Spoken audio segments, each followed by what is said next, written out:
میں سمر اگر آپ سے گفتگو کا آغاز کر دوں، پاکستان نے جو ہے وہ ایک بہت عمدہ کردار ادا کیا. اگر ہم ڈپلومیٹک پوائنٹ آف ویو سے بات کریں، صدیوں کی دشمنی ان دو ممالک، سالوں کی دہائیوں کی دشمنی ان دونوں ممالک کے درمیان ہم نے ان کو ٹاکنگ ٹیبل کے اوپر لا کے بٹھا دیا، لیکن انفارچونیٹلی ابھی تک نکلا کچھ نہیں ہے بیچ میں سے. اور اب امریکی صدر کا یہ کہنا کہ 18-20 گھنٹے کی فلائٹ کر کے میں اب اپنا ڈیلیگیشن نہیں بھیجوں گا، فون پہ بات کر لیں یا امریکہ آ جائے.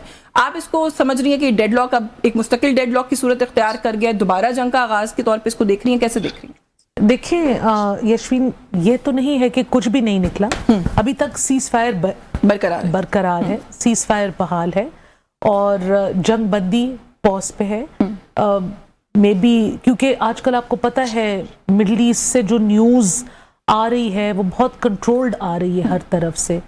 سو ایران کا ہم نہیں کہہ سکتے، لیکن جو باقی مڈل ایسٹ ہے وہ it has slowly gotten back to normalcy. United Arab Emirates, Saudi Arabia, Kuwait, Qatar, وہاں پہ اگر آپ دیکھیں اسکولز ریزیوم ہو گئے ہیں، آفیسز کھل گئے ہیں، ڈیلی کی جو ایک زندگی کا ایک معمول ہے یہ چل پڑا ہے.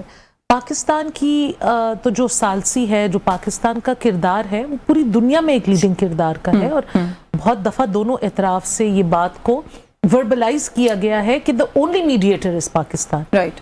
تو دیکھیں یہ ٹرسٹ بلڈ کرنا اور دو ٹوٹلی ڈفرنٹ کیمپس کے ساتھ بلڈ کرنا یہ ایک دن کا کام نہیں ہے.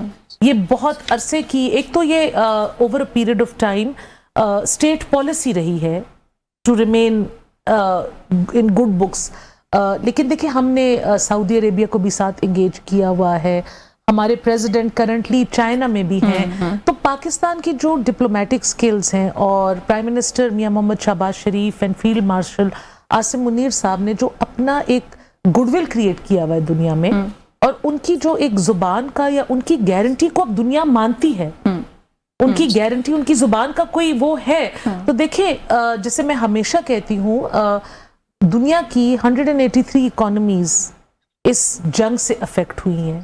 Petrol crisis, fuel crisis, Strait of Hormuz کا بند ہونا، اسٹاک مارکیٹس کی، پراپرٹی مارکیٹس کا کریش ہونا، اور 183 ممالک میں ہم لیڈنگ کردار ادا کر رہے ہیں. اس میں کوئی شک نہیں ہے کہ ورلڈ وار کی طرف یہ صورتحال چلی جاتی، یہ کرائسس نہ بھی جاتا، ایکسپینڈ نہ بھی ہوتا، کنٹینیو بھی کرتا، تو economically security point of view سے پوری دنیا جو ہے وہ بالکل تباہی کے دہانے پر تھی، اس میں کوئی شک نہیں ہے. شفیع جان صاحب، سر آپ کیسے صورتحال کو دیکھ رہے ہیں؟ ڈیڈ لاک برقرار ہے، بالکل درست بات ہے، جنگ کا آغاز نہیں ہوا، یہ بھی بالکل درست بات ہے، لیکن یہ کتنا فریجل ہے یہ جو اس وقت ایک ہمیں ایک پاز کا پیریڈ دکھائی دے رہا ہے؟ آپ صورتحال کو کہاں جاتا ہوا دیکھ رہے ہیں اس سے آگے؟ کیونکہ امریکی صدر کا یہ کہنا کہ اگلے 3 دن کے بعد ایرانی پائپ لائنز جو ہے وہ پھٹ سکتی ہیں، تو یہ تو ایک ڈائریکٹ تھریٹ ہے نا. اسے لگ تو یہی رہا ہے کہ پھر یہ ختم ہو جائے گا جو کچھ اس وقت ہمیں ایک پاز یا ہالٹ دکھائی دے رہا ہے. سب سے پہلے آپ کا شکریہ. جہاں تک ایران اور امریکہ کی جنگ کی بات ہے تو پاکستان نے کوشش کی ہے، مذاکرات تو کامیاب نہیں ہو سکے. ایک دور یہاں اسلام آباد میں ہوا پیس ٹاک کے نام سے، اسلام آباد ٹاک کے نام سے، پھر دوسری دفعہ بھی کوشش کی گئی، لیکن انفارچونیٹلی یہ چیز یہاں کامیاب نہیں ہو سکی.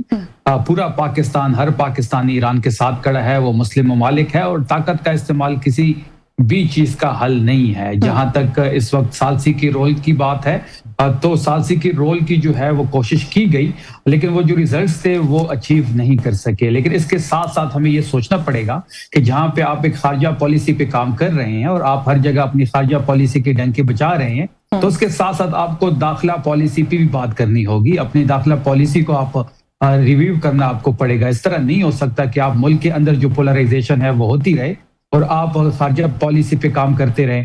ثالثی کا رول بے شک آپ پلے کریں، لیکن اس وقت جو ملک کے اندر ایک پولرائزیشن ہے، تحریک انصاف سب سے بڑی سیاسی جماعت ہے، اس کے ساتھ جو رویہ اختیار کیا گیا ہے، جس طریقے سے ان کی بریتنگ سپیس نہیں مل رہی، پولیٹیکل سپیس تو چھوڑیں. عمران خان صاحب اس ملک کے سب سے بڑی لیڈر ہیں، سب سے مقبول رہنما ہے. تحریک انصاف پارلیمان میں سب سے بڑی پارٹی ہے، سب سے زیادہ ووٹ 8 فروری تحریک انصاف کو پڑے. پھر آپ نے دیکھا کہ خیبر پختونخوا میں تحریک انصاف کی حکومت ہے، اس کے ساتھ جو سلوک اس وقت وفاقی حکومت کا ہے یا ریاست کا جو ہے، اس پہ بھی نظر ثانی کرنی پڑے گی. ایک بہترین داخلہ پالیسی ہی ایک کامیاب خارجہ پالیسی کے ضامن بنے گی.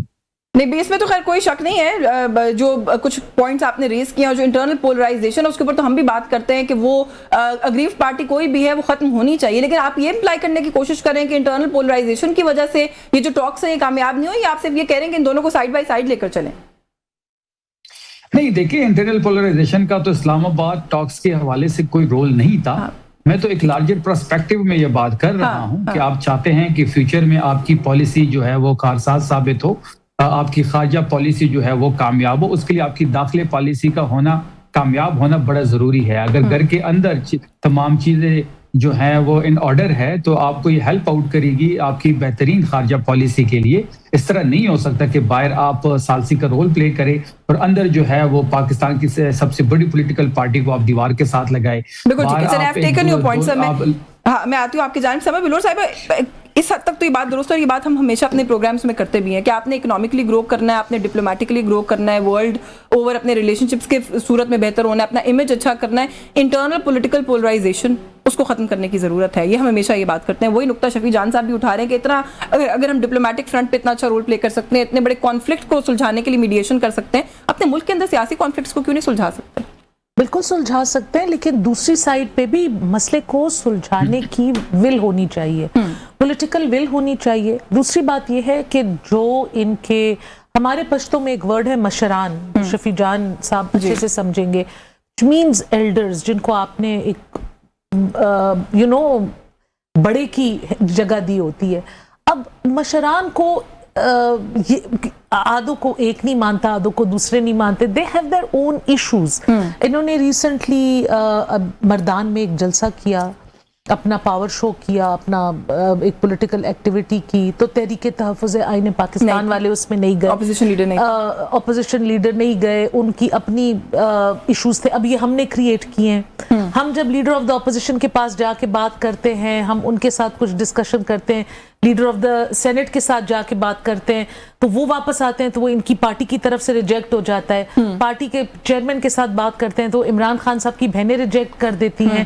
تو دیکھیں, پہلے تو میں نے بار بار کہا ہے, ان کو آپس میں ایک پیج پہ آنا چاہیے, اور ان کو ایک کوئی قسم کی ایک ٹیم بنانی چاہیے, ان کو ایک قسم کی کمیشن بنانی چاہیے جس میں یہ سارے دھڑے جو ہیں. لیکن گورنمنٹ کو اپنا کنڈکٹ بھی ٹھیک نہیں کرنا چاہیے. تو آپ کا ایک مشورہ ہو گیا نا, جو ان کے لیے ہو گیا, میں پوچھ لوں گی ان سے, لیکن اپنے کنڈکٹ کے اوپر گورنمنٹ کو کیا کہنا ہے؟ عمران خان صاحب کی صحت کا مسئلہ, ان کی آنکھ کا مسئلہ, بشرا بی بی کی آنکھ, پھر اس کے بعد ایک بڑی میجر سرجری کا مسئلہ, کیسے ہینڈل کیا آپ لوگوں نے؟ عمران خان صاحب کی اور ان کی وائف کی جو بھی ہیلتھ ایشوز ہیں وہ بالکل بہت اچھے طریقے سے لک آفٹر ہو رہے ہیں. ان کی پارٹی کے چیئرمین وقت بوقت اس چیز سے انفارم کیے جا رہے ہیں. بیرسٹر گوہر کو ان لوپ رکھا جا رہا ہے, ان کو بتایا جا رہا ہے, جو ڈاکٹرز کی رپورٹس ہیں ساری چیزیں ان کے ساتھ شیئر کی جا رہی ہیں. یہ نہیں ہے کہ عمران خان صاحب خدا نہ خواستہ کسی کال کوٹری میں بیٹھ کے ان کا علاج نہیں ہو رہا. خان صاحب کی ریسنٹلی لائرز کی بھی ان کے ساتھ ملاقات ہوئی ہے, سلمان صفدر صاحب کی بھی ان کے ساتھ ملاقات ہوئی ہے.